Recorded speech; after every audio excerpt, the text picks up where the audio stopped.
Can you hear Hello. me? Yes, clearly. Yes, perfectly. Thank you very much, NILOOFAR, for having accepted my invitation, our invitation to join the chat on the sofa. And thank you very much, because I know that it's quite late where you are, so we won't keep you longer.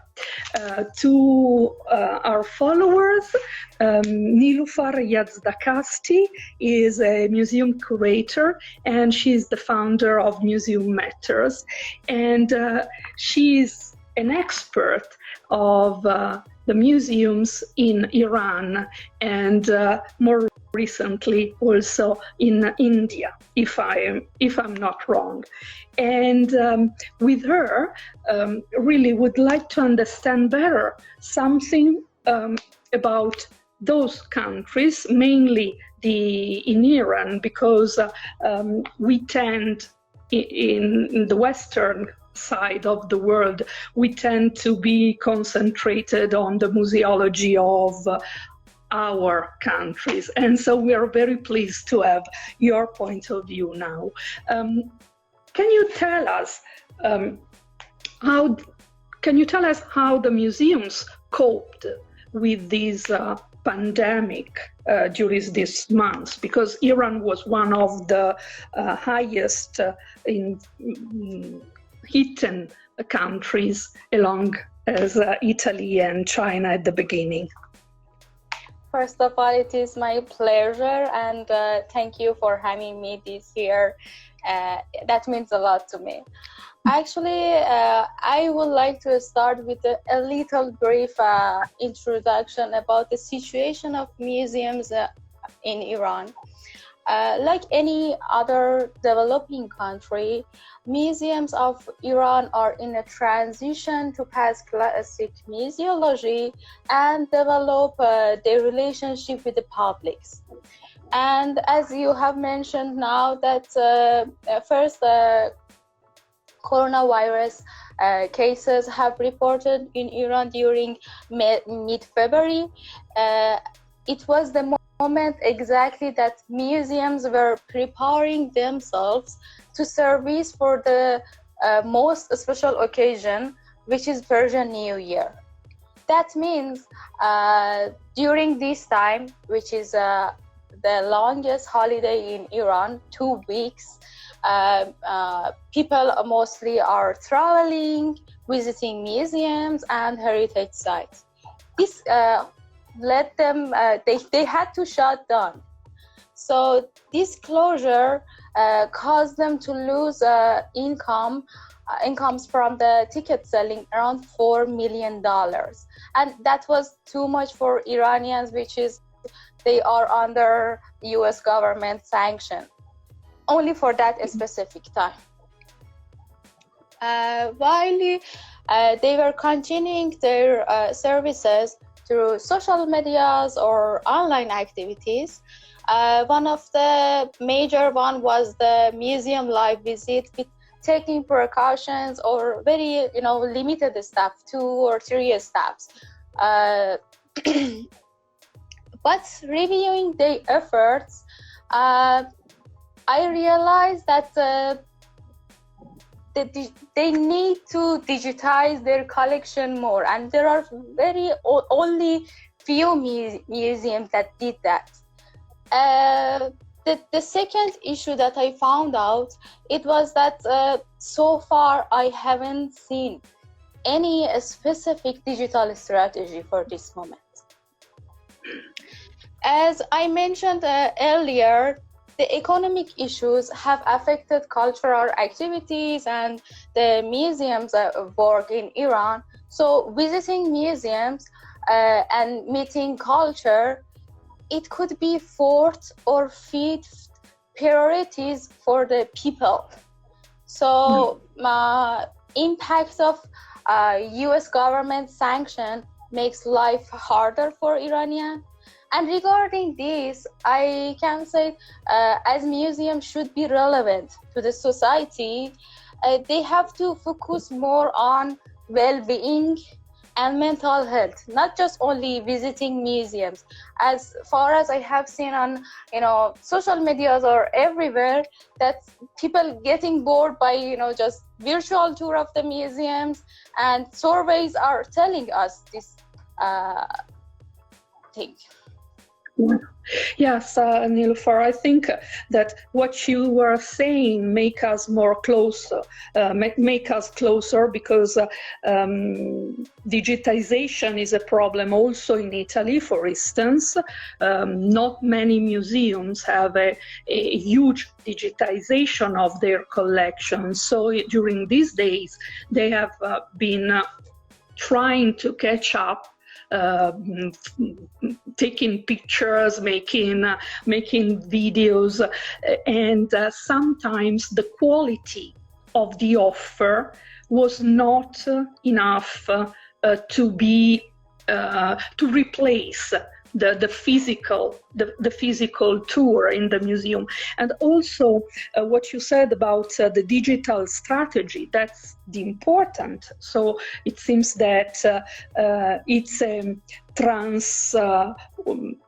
international trans-museum problem, the one of developing a digital strategy. And you were talking about well-being. Actually,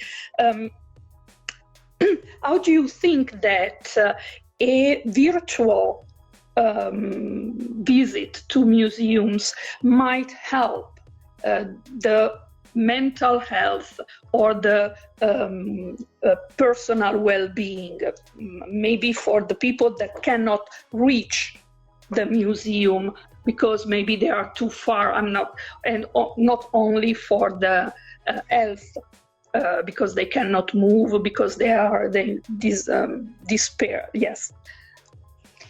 Okay, the thing is that the first thing that came to my mind during this time, first of all, we have to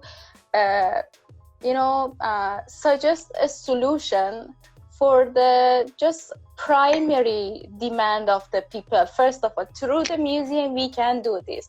We are having experience of humans in our museums, so that can represent now and help during this situation, because it was not all the same that they would have a great life. So one of the things that I have done on my museum matter, it was a thing that because of the shortage of toilet paper, everyone was concerning about this issue, while there are very humorous solution for this in many museums across the globe. This is some ewer or some liquid bucket that mostly in Asian countries the people using them instead of toilet paper. But about well-being, I would like to say that the mixture of we are not only Iran, Italy also has a very rich culture. So mixture of whether music, something that can amaze people, that can they can pass this moment, or saying that couldn't be exist for a long time. We have this, for example, like Spanish flu. During those time, okay, you have to just remind people that this situation will pass. Yeah. Yes, absolutely. That's something that also our museums can do really well on, if they can use irony and a mixture of any other art. What do you think about research in museum field? Do you think that these 2 months of stop will these 2 months have learned something to the museum staff and the museum curator, how to make research, on what to make research? One of the major problems that I have specifically in developing country museum is that they're not talking to the language of people. you know, this language is very important. If you want to talk to the general public, you have to be simple, you have to be humble, you have to be creative also. Museum works is very, I can say in some part it's very hard, but in other side it could be very simple, as much as the, you know, the creativity of the kid. Let's think like that. But on other hand, they are, for example, as they are having museum life, they were saying you know, some archaeological vocabularies which is not understandable for the people. Yes, that's very common. It strikes me how many similarities we have together. It seems that we are talking Italian or we are talking Persian. Another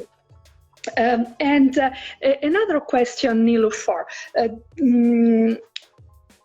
Are the museum open at the moment? Are they going to reopen soon? How is the plan for the Iranian museums? The thing is that the Iranian are not anymore under lockdown, and but museums and cultural institutions are still closed. So far, I haven't heard of any news which is regarding to reopening, but I may know that would be too costly because they have to take precautions, they have to, I mean, for the maintenance or this kind of thing. And I don't think so. Whether society, whether the government, which, you know, organizing most of the museums in Iran, are still ready for this, I mean, level. But I know that curators are looking forward to see their visitors, but as you may know, their health and safety is more important for them. Yes, absolutely. But you were giving at the beginning some very stunning amounts of money, which were the loss since the beginning, which I think are very similar all over the world. So maybe from now on, museums and governments, you know, of each country must think some other models to manage economically the life of museums, because it seems that they can rely just on ticketing, and when something happens and you cannot sell tickets for the entrance fee or for the activities, because we must understand, we know that in some countries the entrance is free, but there are some activities paid. So maybe this is not the model, the correct model to guarantee sustainability to museums. What do you think about that? I would like, first of all, to start with the experience of one of the private museums in Iran. This museum is located inside of the historical house, and it is not in Tehran, the capital city of Iran. So obviously it would have a lesser visitor, but as museum is not only museum, the name of museum is the Puppet Museum Guest House. So imagine you could sleep overnight at a historical house, which is also a museum. And they are still trying to be creative. And as you may know, Iranian culture is bonding with the intangible heritage so much. So as we were in the special occasion of the Persian New Year, they were using this opportunity and, you know, just preparing videos regarding those, festival, which could represent in some puppets or, you know, dolls. and they were saying that our museum shop can deliver these to you. Yeah. And it was not only the children would love to buy it, it was some of them were the intangible heritage during, for example, my mother's time. And during this time, everyone used to forget it, but it was a good opportunity not only to remembrance, but also to preserve this culture. So, yeah, so it was, a great experience. I mean, that I saw it from far, but I think in Iran, I don't think so that it could be possible. If we want to think, if we are going to talk about the changes, I am going to mention this answer that time. Okay, I understand. So, Niloofar, the time is almost over, and as in the other chat that we have, we ask you for a suggestion. So, if you can tell us one museum we must visit absolutely when we come to Iran, and a book to understand better maybe your culture or your museology. It's up to you.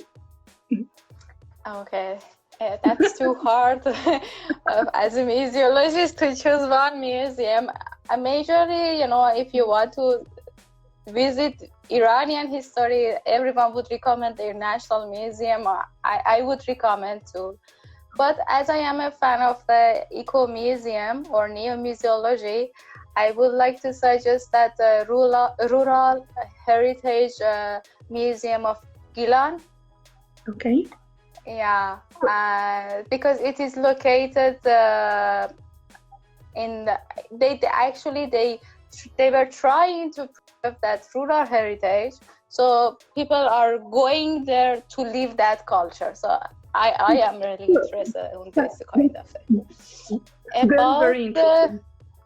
About the book, Iranian culture is really bonding with Persian literature, and I really recommending the book of Hafiz, the great poem Hafiz. There are not only poems, I can say there are lessons of life in that. Perfect. We will go and buy it as soon as we can go out. But you can also find it on the web, not maybe on the web, but Amazon's and online libraries. And we have a question. How will government support museums in Iran and India economically? There will be social distancing measures and laws in order to reopen? About India, I am perfectly sure that they would do it, but I don't know how they can manage it because the population is too much. So, yeah. But we were very, under very restrict lockdown, and they were sealing most of the areas, and any restriction that you could imagine. But in Iran, honestly, they were taking it a little easier, but. I think so. That is why still they didn't reopen museums. And as soon as they would reopen it, I think they would help museum at least for sanitizers, or there would be a limitation for the museum visit or this kind of thing. Okay. Perfect. So, Niloofar, I thank you very much for your time. I hope that maybe we can do it another time, more in some months when things will reestablish, and so we can also think of what path museum has taken, and as you know, we will keep the story, this live story, on open for 24 hours in our Instagram channel, and then we will try and subtitle it in Italian, and it will be also on YouTube. So for everybody who didn't have the chance to follow us during the direct, we can still catch up later. So Niloofar, thank you very much for your time, for your thoughts. It was a pleasure. Let's stay in touch and be safe. Good evening. Thank you so much. Grazie. Ciao, ciao.